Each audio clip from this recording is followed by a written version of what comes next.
அன்பு நேயர்களுக்கு இனிய வணக்கம். துலாம் ராசிக்கார நேயர்களுக்கு நம்ம இன்னைக்கு வீடியோ பதிவுக்கு முழுமையா போறதுக்கு முன்னாடி முருகரை மனதார வணங்கிட்டு வீடியோ பதிவுக்குள்ள போகலாங்க. ஓ முருகா போற்றி, ஓ முருகா போற்றி, ஓ முருகா போற்றி, எனக்காக்கும் முருகனே போற்றி.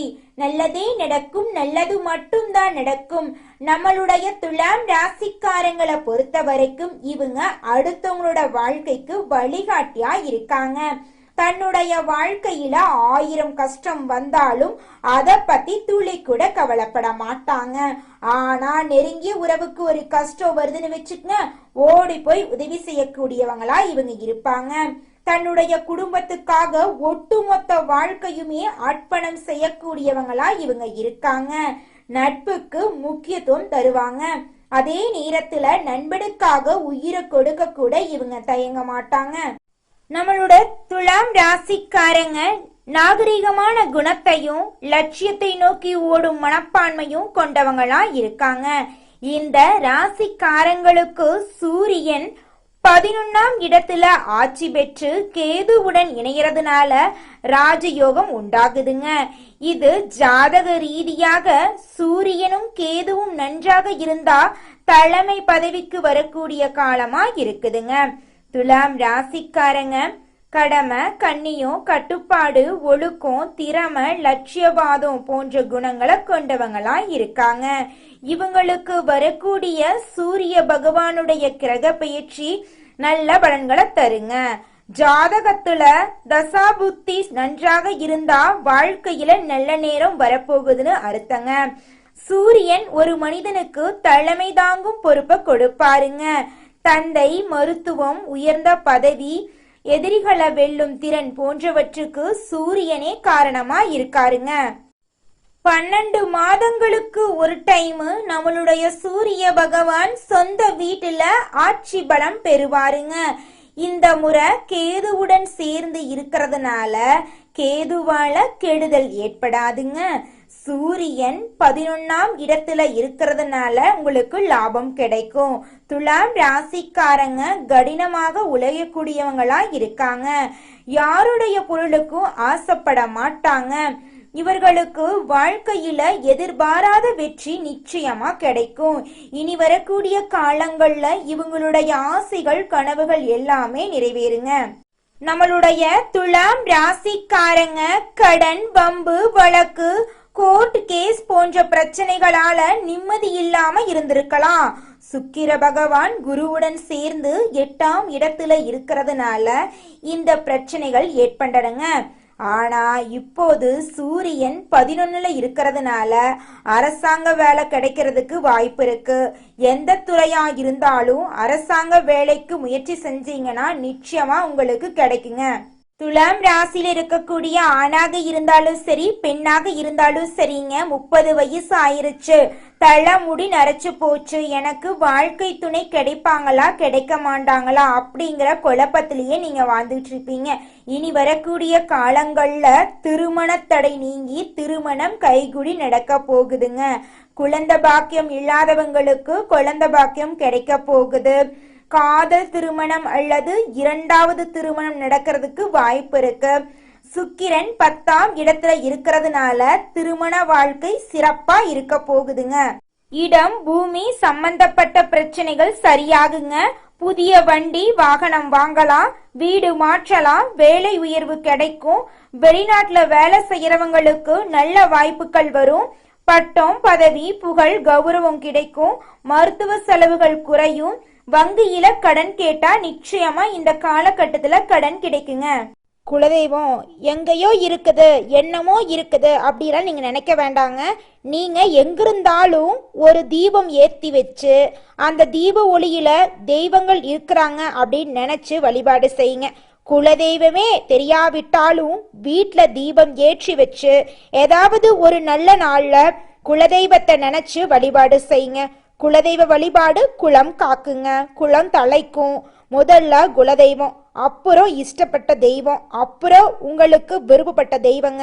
எந்த கோயிலுக்கு போனாலும் என்ன பண்ணாலும் ஏற்றமில்லை அப்படின்னு நீங்க சொல்லுவீங்க. தினமும் எந்திரிச்ச உடனே சூரிய பகவான நமஸ்காரம் பண்ணுங்க. அவங்களுடைய அனுகிரகம் இருந்தா போதும். மற்ற கிரகங்கள் எல்லாம் சாதகமா இல்லைனா கூட பரவாயில்ல, அந்த சூரியனுடைய பிரகாசம் உங்க வாழ்க்கையவே பிரகாசமா மாத்திருங்க. அந்த வெளிச்சம் உங்களை வந்து சேருங்க. உங்க வாழ்க்கையில் இருக்கக்கூடிய கண்ணீரெல்லாம் கரைஞ்சு போயிருங்க. துலாம் ராசிக்கார பெண்களே, உங்களுக்கு எல்லா காரியங்களிலும் வெற்றி கிடைக்க போகுது. லாட்டரி யோகம் உள்ளவங்க ஜாதகத்தை பார்த்துட்டு முயற்சி பண்ணுங்க.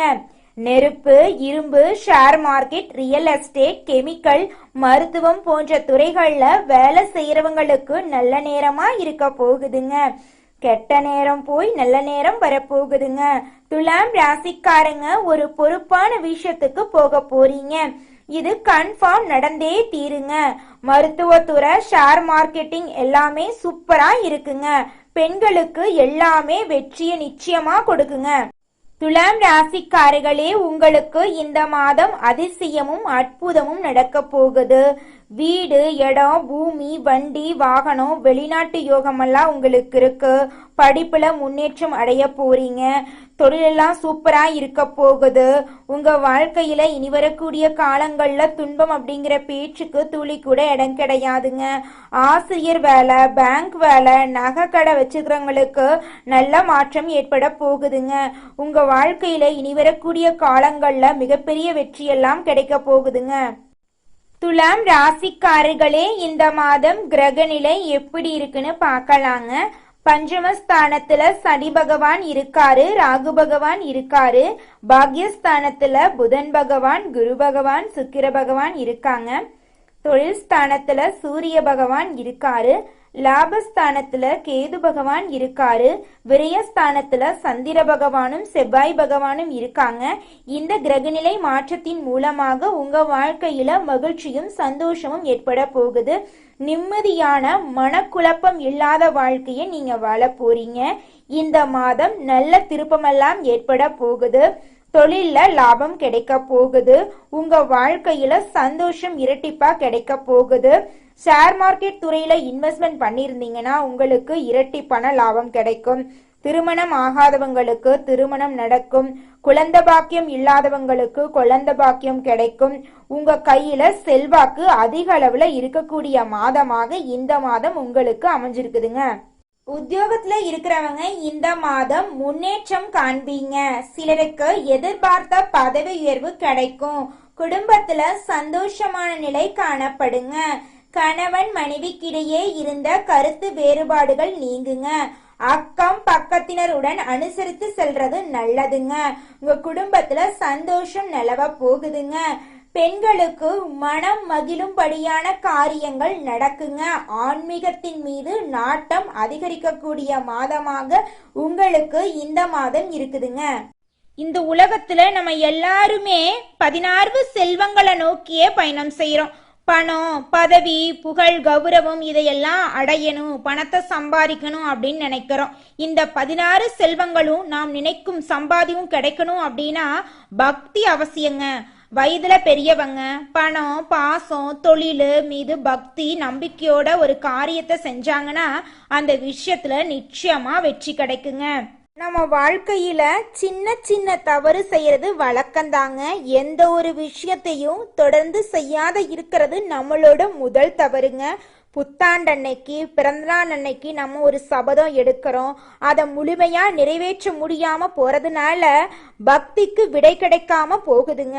எதை நினைக்கிறோமோ அதை நடக்க வேண்டும்னா நம்ம ஒரு காரியத்தை மனசுல வச்சு அதற்காக தொடர்ந்து முயற்சி பண்ணணும். கடவுளை வழிபாடு செய்யணும். நம்பிக்கைக்கு மோசடி செய்யக்கூடாதுங்க. இத மனசுல பதிச்சுட்டு நிச்சயமா நீங்க உழைச்சிக்கிட்டு முருகரை வணங்கிட்டே இருந்தீங்கன்னா உங்களுடைய தலையெழுத்து மனிதனா பிறந்த ஒவ்வொருவருக்கும் ஆசை இருக்கதாங்க செய்யும். அந்த ஆசைகளை அடைய நம்ம நினைச்சா மட்டும் பத்தாதுங்க. முழு மனசோட நம்மளுடைய ஆசைகளை அடைவதற்கான வழிய ஒவ்வொரு நாளும் என்ன பண்ணணும்னு யோசிச்சு அதற்கான திட்டங்களை தீட்டி உழைச்சுக்கிட்டே இருக்கணுங்க. உழைச்சா நிச்சயமா நம்மளுடைய ஆசைகள் எல்லாமே நிறைவேறிடுங்க. உங்க வாழ்க்கையில இனி வரக்கூடிய காலங்கள்ல உங்களுடைய அனைத்து ஆசைகளும் நிறைவேற போகுதுங்க. அப்படி ஒவ்வொரு மனிதனுக்கும் இருக்கக்கூடிய பொதுவான ஆசை என்னன்னு பார்த்தீங்கன்னா 16 செல்வங்களையும் அடைந்து வாழணும் அப்படின்னு தான் ஒவ்வொரு மனிதனுடைய ஆசையும் இருக்குதுங்க. பணம் வேணும், பதவி வேணும், புகழ் வேணும், கௌரவம் வேணும் அப்படின்னு தான் ஒவ்வொரு மனிதனும் தினமும் வாழ்ந்துகிட்டு இருக்கான். அதை நோக்கிய பயணத்தை தான் ஒவ்வொரு நாளும் மனிதன் வாழ்ந்துகிட்டு இருக்கான். ஒவ்வொரு நாளையும் ரசிச்சு வாழ்றது கிடையாது. எந்த ஒரு மனிதனும் போராட்டத்துல தாங்க இந்த உலகத்துல ஒவ்வொரு மனிதனும் வாழ்க்கைய வாழ்ந்துட்டு இருக்காங்க. ராசி மண்டலத்துல 7வதா இருக்கக்கூடிய ராசி தாங்க நம்மளோட துலாம் ராசி. நம்மளோட துலாம் ராசிக்கு அதிபதியா இருக்கக்கூடியவங்க யாருன்னு பாத்தீங்கன்னா சுக்கிர பகவானுங்க. காலம் வரும் வர காத்திருப்பது தாங்க துலாம் ராசிக்காரங்களுக்கு பிடிக்கும். முயற்சி பண்ணி தான் வாழ்க்கையில வெற்றி அடையணும் அப்படின்னு இவங்க நினைப்பாங்க. சித்திரை 3, 4ஆம் பாதங்க, சுவாதி, விசாகம் 1, 2, 3ஆம் பாதத்துல பிறந்தவங்க துலாம் ராசியை சேர்ந்தவங்க. நம்மளோட துலாம் ராசிக்காரங்களுக்கு நட்பா இருக்கக்கூடியவங்க யாருன்னு பாத்தீங்கன்னா மிதுனம், சிம்மம், தனுசு, கும்பம் இவங்க எல்லாரும் நம்மளோட துலாம் ராசிக்காரங்களுக்கு நட்பு ராசியா இருக்காங்க. துலாம் ராசிக்காரங்க வாழ்க்கையில தோல்வி வந்தா கூட பயப்பட மாட்டாங்க, அழுக மாட்டாங்க. போராடி வாழ்க்கையில முயற்சி பண்ணிக்கிட்டே இருப்பாங்க. அடுத்தவங்க செய்ய முடியாதுன்னு ஒதுக்கி வச்ச காரியத்தை கூட அழகா முயற்சி பண்ணி தன்னம்பிக்கையோட அந்த காரியத்துல வெற்றி அடையக்கூடியவங்களா இவங்க இருப்பாங்க. அடுத்ததாக நம்முடைய துலாம் ராசி இருக்கக்கூடிய நட்சத்திரம் என்னென்ன, அவங்களோட வாழ்க்கையில இந்த மாதம் எப்படி இருக்கும்னு பார்க்கலாங்க. முதலாவதாக நம்மளுடைய துலாம் ராசியில் இருக்கக்கூடிய நட்சத்திரம் சித்திரை 3, 4ஆம் பாதம். உங்களுக்கு இந்த மாதம் எப்படி இருக்குன்னு பார்க்கலாங்க. இந்த மாதம் மனதில் இனம் தெரியாத பயம் வர வாய்ப்பு இருக்கு. கொஞ்சம் பார்த்து கவனமா சந்தோஷமா தைரியமா இருந்துக்கோங்க. அந்த பயம் வரக்கூடிய நேரத்துல இறை வழிபாட்டுல மனதை செலுத்துறது உங்க வாழ்க்கைக்கு நன்மையை தருங்க. உத்தியோகத்துல இருக்கிறவங்களுக்கு பதவி உயர்வு கிடைக்க போகுது, சம்பள உயர்வு கிடைக்க போகுதுங்க. உத்தியோகத்துல இருக்கிறவங்களுக்கு சாதனைகள் செய்யும் காலமாக இந்த காலம் இருக்குதுங்க. பணத்தை பாதுகாப்பது சம்பந்தப்பட்ட வேலைகளை இருக்கிறவங்க கவனத்தோட இருக்கிறது நல்லதுங்க. திருமண வயதில் இருக்கக்கூடிய துலாம் ராசிக்காரர்களுக்கு திருமண தடை நீங்கி திருமணம் நடக்க போகுதுங்க. குழந்தை பாக்கியம் இல்ல, நாங்க போகாத கோயில் இல்ல, பண்ணாத பரிகாரம் இல்ல, எங்களுக்கு குழந்தை பாக்கியம் கிடைக்குமா கிடைக்காதான்னு கேட்கக்கூடிய துலாம் ராசி இருக்கக்கூடிய தம்பதியினருக்கு இனி வரக்கூடிய காலங்கள்ல குழந்தை பாக்கியம் நிச்சயமா கிடைக்க போகுதுங்க. உங்க வாழ்க்கையில இந்த மாதம் மேலும் நல்லதெல்லாம் நடக்க உங்க வீட்டுக்கு பக்கத்துல இருக்கக்கூடிய விநாயகர் ஆலயத்துக்கு போயிட்டு விநாயகரை மனதார வணங்கிட்டு வாங்க. உங்க வாழ்க்கையில இருக்கக்கூடிய துன்பம் அப்படிங்கிற இருள் காணாம போயிடும். இன்பம் உங்களுக்கு பல மடங்கு கிடைக்குங்க. அடுத்ததாக நம்முடைய துலாம் ராசியில் இருக்கக்கூடிய நட்சத்திரம் சுவாதி. உங்களுக்கு இந்த மாதம் எப்படி இருக்குன்னு பார்க்கலாங்க. இந்த மாதம் மேலதிகாரிகளிடம் சுமூகமான உறவை வைத்துக் கொள்ளுங்க. உங்களுடைய வேலைகளை பிறரிடம் ஒப்படைக்க வேண்டாங்க. மனிதர்களை இனம் கண்டு கொள்வீங்க. யார் நல்லவங்க யார் கெட்டவங்க அதெல்லாம் உங்களுக்கு தெரியக்கூடிய காலகட்டமா இந்த காலகட்டம் இருக்குதுங்க. உங்களை சுத்தி இருக்கக்கூடியவங்களோட குணத்தை நீங்க தெரிஞ்சுக்க போறீங்க. உங்க குடும்பத்துல இருந்த பிரச்சனைகள் எல்லாமே காணாம போக போகுது. குடும்பத்துல சந்தோஷமான நிலை ஏற்பட போகுது. கணவன் மனைவி இருவருமே விட்டு கொடுத்து வாழ்க்கைய வாழ போறீங்க. உங்களுடைய குழந்தைங்களோட கல்வியில முன்னேற்றம் காணக்கூடிய மாதமாக இந்த மாதம் இருக்குதுங்க. உங்க வாழ்க்கையில நிம்மதி அதிகரிக்க போகுதுங்க. மனசுல இருந்த குழப்பம் தீர போகுதுங்க. உடல் ஆரோக்கியம் சிறப்பா இருக்க போகுதுங்க. இந்த மாதம் மேலும் நல்லதெல்லாம் நடக்க நீங்க செய்யக்கூடிய பரிகாரம் என்னன்னு பாத்தீங்கன்னா உங்க வீட்டுக்கு பக்கத்துல இருக்கக்கூடிய ஆஞ்சநேயர் ஆலயத்துக்கு போயிட்டு ஆஞ்சநேயர் கிட்ட உங்க வாழ்க்கையில இருக்கக்கூடிய நிறை குறைகளை சொல்லிவாங்க. நிச்சயமா ஆஞ்சநேயர் உங்க வாழ்க்கையில் இருக்கக்கூடிய நிறை குறைகளை சரி செஞ்சு உங்க வாழ்க்கைக்கு வெளிச்சத்தை கொண்டு வருவாருங்க. ஓம் ஆஞ்சநேயரே போற்றி, ஓம் ஆஞ்சநேயரே போற்றி, ஓம் ஆஞ்சநேயரே போற்றி, எனைக் காக்கும் ஆஞ்சநேயரே போற்றி. நல்லதே நடக்கும், நல்லது மட்டும்தான் நடக்கும். அடுத்ததாக விசாகம் 1, 2, 3ஆம் பாதம். உங்களுக்கு இந்த மாதம் எப்படி இருக்குன்னு பார்க்கலாங்க. இந்த மாதம் உங்களது கோரிக்கைகளும் ஆசைகளும் நிறைவேறுங்க. தாய் மற்றும் தந்தை வழி உறவுகளுடன் வீண் வாக்குவாதங்கள் ஏற்படலாம். கொஞ்சம் பார்த்து கவனமா இருந்துக்கோங்க. மற்றவங்க செய்யும் சிறு தவறுகளை மன்னிக்க பழகிக்கொள்ளுங்க. அரசியல்ல உள்ளவங்களுக்கு பதவி உயர்வு கிடைக்க போகுதுங்க. கலைத்துறையில இருக்கக்கூடியவங்களுக்கு உங்களுடைய கலை திறமைய வெளிப்படுத்தக்கூடிய மாதமாக இந்த மாதம் அமைஞ்சிருக்குதுங்க. புதுசா நிலம் வாங்க போறீங்க, வீடு கட்ட போறீங்க. உங்க வாழ்க்கையே ஒளிவட்டமா இருக்க போகுதுங்க. உங்க வாழ்க்கையில இந்த மாதம் மேலும் நல்லதெல்லாம் நடக்க நீங்க செய்யக்கூடிய பரிகாரம் ஏன்னு பாத்தீங்கன்னா, மகாலட்சுமிய வணங்குனா போதுங்க. உங்க வாழ்க்கையில இருக்கக்கூடிய அனைத்து பிரச்சனைகளும் தீர்ந்து போயிருங்க. மனசுல நிம்மதி நிச்சயமா கிடைக்குங்க. நல்லதே நடக்கும், நல்லது மட்டும்தான் நடக்கும். நன்றி, வணக்கம்.